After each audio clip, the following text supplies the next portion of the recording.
know that feeling when a talented player, someone you watched every week, someone you knew had the quality, just disappears, doesn't get the call up, doesn't get the contract, not because he wasn't good enough, but because no one could prove it. That's not just a talent story, that's a data story. And it's been playing out across African sport for decades. Welcome to Data and the Game, a podcast series for sports professionals across Africa, produced by Go4it Sports Tech, a Nairobi-based startup working to bring technology to grassroots sports on this continent.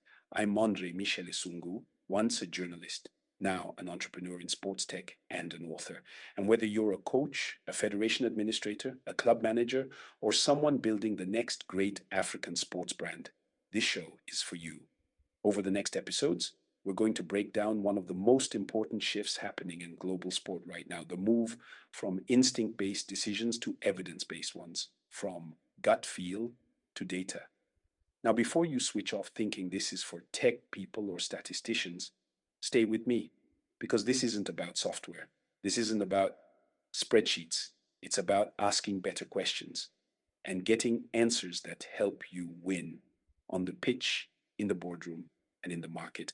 Think about how the biggest clubs and leagues in the world operate today. Every transfer decision is backed by data. Every training session is monitored. Every fan interaction is tracked and analyzed.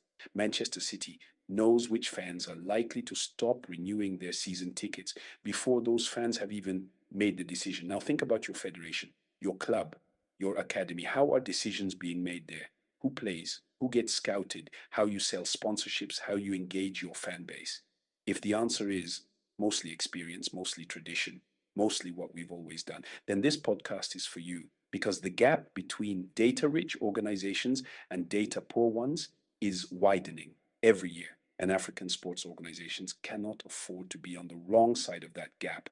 But here's the thing, and this is important. Africa is not starting from zero, far from it.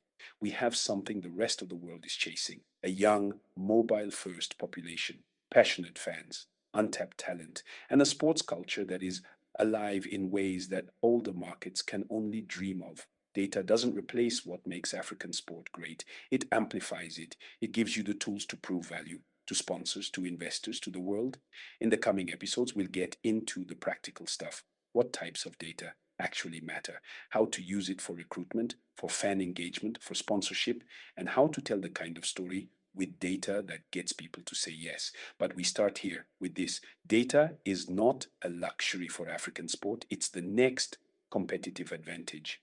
And the organizations that understand that right now are the ones that will lead the continent's sporting future. Action. This week, ask yourself one question.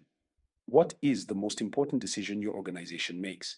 And what information are you currently using to make it? Next episode, I will unpack what data-driven actually means in practice and why it has nothing to do with being a numbers person.